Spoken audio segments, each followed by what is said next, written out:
मेवात के गांव बारोटा में हिंदू युवक को लालच देकर धर्म परिवर्तन करने का मामला सामने आया।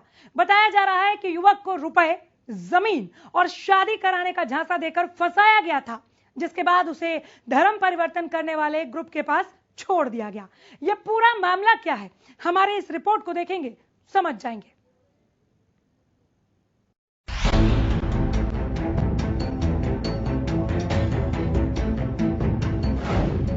मेवात में लालच देकर धर्म परिवर्तन, मनोज को बना दिया अनस मोहम्मद, मानसिक हालत का उठाया फायदा, पीड़ित की शिकायत पर एफआईआर दर्ज। हरियाणा में धर्म परिवर्तन करने वाला गिरोह किस कदर अपने पैर पसार रहा है, इसका अंदाजा इस शख्स को देखकर आप लगा सकते हैं। ये है मनोज, जो सोहना के बारोटा गांव का रहने वाला है। दरअसल मनोज मानसिक रूप से परेशान था। इसी का फायदा उठाते हुए इसी के गांव के एक शख्स ने इसकी धर्म परिवर्तन कराने की कोशिश की। धर्म परिवर्तन के लिए मनोज को जो लालच दिए गए, उसे सुनकर आप भी दंग रह जाएंगे। मनोज को इस्लाम स्वीकारने के नाम पर न सिर्फ रुपयों पैसों की पेशकश की गई, बल्कि जमीन देने के साथ साथ शादी कराने का भी झांसा दिया गया। मनोज ने बताया कि जिसने उसे कलमा पढ़ाया वो खुद 12 साल पहले मुसलमान बना था। उन्होंने बोला कि तेरे को क्या मैं शादी करवाएंगे, तेरे को 200 गज की प्लाट दिलवाएंगे, क्या हर चीज दिलवाएंगे, क्या है और क्या हम तेरे शादी भी करवाएंगे। थोड़ा सा मैं दिमाग से क्या है मेरी घरवाली चली गई थी जी, क्या मैं आसम वाली की, मैं क्या वहां पे मैं चला गया जी उनके साथ। उन्होंने फिर मैं अब्बू कर के पास छोड़ दिया। फिर मेरे को क्या नाम है वहां पे छोड़ने के बाद क्या नाम है वहां पे कलमा पढ़ाया गया मेरे को अब्बू करके, वहां पे होटल रोड पे नुवाल रोड पे इसका पिताजी अब्बू करके पिताजी का नाम तेजपाल तंवर है जी।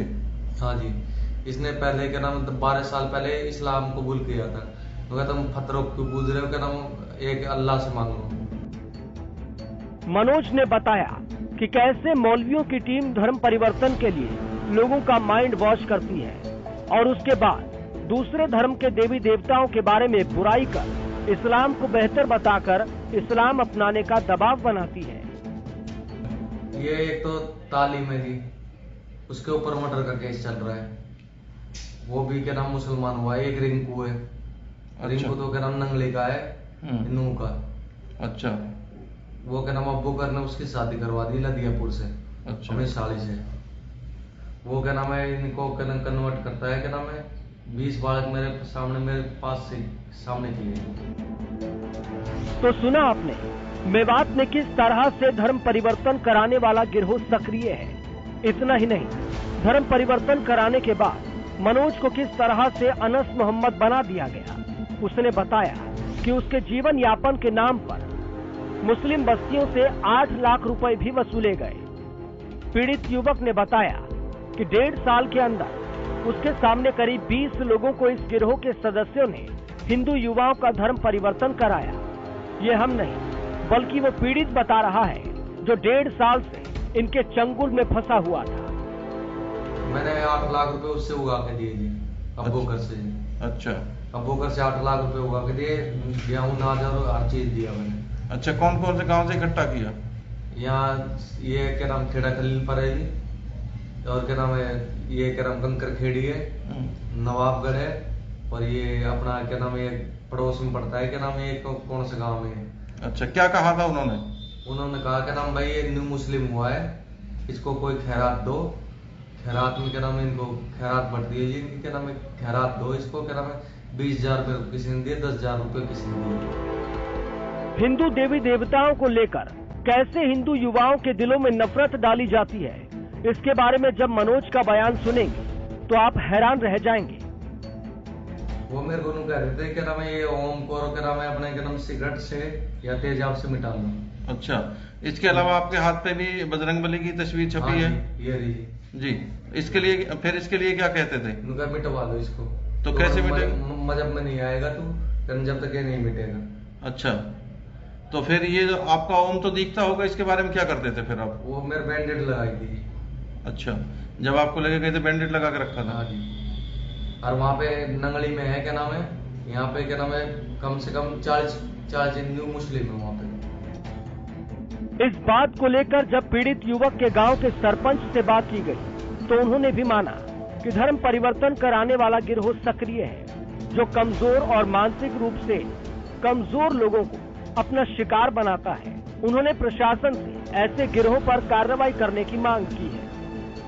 गांव में हमको अभी पता लगा है इसका धर्म परिवर्तन करवाया है, और जो अब्बू बकर बता रहा है, ये इस हिसाब से ये बता रहे हैं भाई वहाँ पे कम से कम 20 बंदों को अभी नए मुसलमान बनाए हैं जी। और ये लोगों का इनका बहुत बड़ा गिरोह है, इनके खिलाफ सख्त से सख्त कार्रवाई होनी चाहिए। और इनको प्रशासन से मैं अपील करता हूँ ऐसे कामों पर पाबंदी लगाई जाए। और ये गरीब बच्चों को पकड़ते हैं, जो गरीब बच्चे होते हैं उनको पकड़ते हैं, और कहीं ना कहीं मतलब ये बच्चा इसी थोड़ी वैसे था, ये मतलब थोड़ा सा समझदार नहीं था, इस वजह से उनके आपको चढ़ गए। मेरे को तो अब पता लगा, मेरा गांव का बच्चा जब पता पड़ा मेरे को। हालांकि इस मामले में शिकायत मिलने के बाद भले ही पुलिस ने आरोपियों के खिलाफ मुकदमा दर्ज कर लिया हो, लेकिन एक बड़ा सवाल पुलिस प्रशासन पर यह भी खड़ा होता है कि जब धर्म परिवर्तन कराने वाला गैंग मेवात में सक्रिय है, तो पुलिस ने अपने स्तर पर इस तरह की गैंग के सदस्यों को अभी तक गिरफ्तार कर सलाखों के पीछे क्यों नहीं भेजा। हरियाणा न्यूज के लिए सोहना से सतीश राघव की रिपोर्ट। हमारे संवाददाता सतीश जुड़े हैं ज्यादा जानकारी के साथ। सतीश, मैं समझ नहीं पा रही कि जब सरपंच को पता है कि यहाँ जबरन धर्म परिवर्तन कराने वाला गिरोह सक्रिय है, तो पुलिस को इसकी भनक क्यों नहीं, या पुलिस जानबूझकर मौन है? देखिए अनामिका, मैं आपको बताना चाहूंगा, जिस तरीका से ये जो मामला सामने आया है, सोना से सटे हुए मेवात के गांव बारोटा का है, जहां पे इस युवक को 1.5 साल पहले धर्म परिवर्तन करने के नाम पे गुमराह किया गया था और इसको प्रलोभन दिया गया था, लालच दिया गया था, आपको प्लॉट दिया जाएगा, आपको रुपए दिए जाएंगे और आपकी शादी करा दी जाएगी। इस बात को लेकर गांव के ये युवक पर ये आरोप लगे थे कि उसने इसको इस तरीका की बातों में फंसाया और उसके बाद इस तरीके की गैंग के पास इसे छोड़ दिया, जो कि मेवात में धर्म परिवर्तन कराने का काम करते हैं, जहाँ पे इसको कलमा पढ़ाने की बात कही गई। अगर पीड़ित की हम बात करें तो उसने ये भी आरोप लगाए हैं कि जबरन उसको गोमांस भी खिलाया गया, कलमा पढ़वाए गए, और इसके बाद इस युवक को जो है गाँव में घुमाया गया और करीब 8 लाख रुपए की राशि भी इकट्ठी की गई, जो कि पीड़ित को तो नहीं दी गई, लेकिन उन मौलवियों ने इस राशि को हड़प कर लिया पूरी को, जो इसके नाम पे लोगों से ली गई थी, यानी कि खैरात के नाम पे वो ली गई थी। हालांकि इस मामले में 1.5 साल बाद रोजका में पुलिस ने 2 मौलवियों सहित कुछ अन्य कई लोगों के खिलाफ मुकदमा तो जरूर दर्ज कर लिया है, और इसमें एक मौलवी को अभी तक की जो जानकारी मिली है उसमें गिरफ्तार भी कर लिया है। लेकिन सबसे बड़ा सवाल इसमें यही उठता है कि अगर इस तरीका का गिरोह मेवात में सक्रिय है और काफी समय से ये धर्म परिवर्तन कराने का काम जो कर रहे हैं, तो पुलिस की नजर इनके ऊपर क्यों नहीं पड़ी? बिल्कुल, प्रशासन को इसका जवाब देना ही होगा। लेकिन प्रशासन के लिए इस पूरे मामले में एक अच्छी बात ये रही कि एक गिरफ्तारी हुई है। अब इस गिरोह के तमाम सदस्यों को पकड़ने में ज्यादा देर नहीं लगनी चाहिए। नजर बनाए रखिए, अपडेट पहुंचाते रहिए। फिलहाल शुक्रिया।